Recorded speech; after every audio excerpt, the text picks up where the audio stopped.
فتویٰ ہے شیخ کا یہ زمانہ قلم کا ہے، دنیا میں اب رہی نہیں تلوار کارگر۔ لیکن جناب شیخ کو معلوم کیا نہیں، مسجد میں اب یہ واضح بے سود بے اثر۔ شیخ و تفنگ دست مسلمان میں ہے کہاں، ہو بھی تو دل ہے موت کی لذت سے بے خبر۔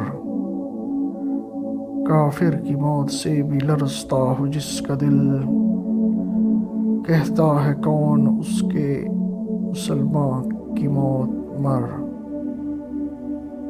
تعلیم اس کو چاہیے ترک جہاد کی، دنیا کو جس کے پنجے خونے سے ہو خطر۔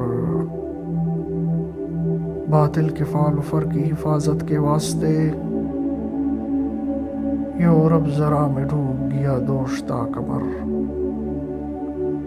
ہم پوچھتے ہیں شیخ کلیسا نواز سے، مشرق میں جنگ شر ہے تو مغرب میں بھی ہے شر۔ عکسے اگر غرض ہے تو زیبا ہے کیا یہ بات، اسلام کا محاسبہ یورپ سے درگزر۔ اس نظم میں ڈاکٹر علامہ محمد اقبال نے انگریزوں کی حمایت کرنے والی جماعت سے یہ سوال کیا ہے کہ اگر جہاد اور قتال بڑی چیز ہے تو تم لوگ یورپ کو ترک جہاد کا مشورہ کیوں نہیں دیتے؟ آخر مسلمان ہی سے کیوں کہتے ہو کہ اے دوستو اب جہاد کا خیال اپنے دل سے نکال دو؟ شیخ نے فتویٰ دیا ہے کہ یہ زمانہ قلم کا ہے، یعنی اسلام قلم کے زور سے دنیا کے ادیان پر غالب آئے گا۔ اب مسلمانوں کو جہاد کی ضرورت نہیں ہے کیونکہ تلوار کارگر ہی نہیں رہی۔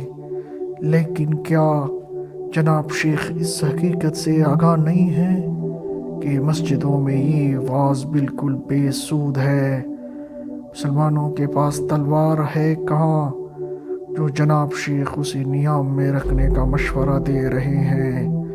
اور اگر کسی مسلمان کے پاس تلوار ہے بھی تو اس کا دل جہاد کے جذبے سے بالکل خالی ہو چکا ہے، کیونکہ انگریزی حکومت صرف اس مسلمان کو ہتھیار رکھنے کی اجازت دیتی ہے جس کے متعلق اسے یقین ہوتا تھا کہ یہ شخص کبھی اس ہتھیار کو ہمارے خلاف استعمال نہیں کرے گا، صرف شیروں کا شکار کر کے ان کی کانوں سے اپنے دربار حال کو سجا لیا کرے گا۔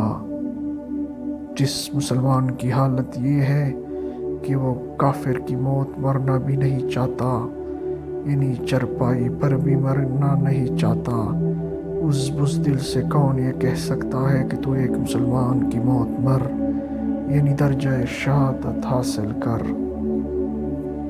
دراصل جناب شیخ کو اس قوم کو ترک جہاد کا مشورہ دینا چاہیے جس کی خونریزی اور صفاقی سے ایک دنیا تنگ آ چکی ہے، جس اور فلسطین، عراق اور ہندوستان میں بلا وجہ سوڈان اور فلسطین میں مسلمانوں کا خون بہایا اور مدتوں تک بلا سبب آزاد علاقہ پر بمباری کی۔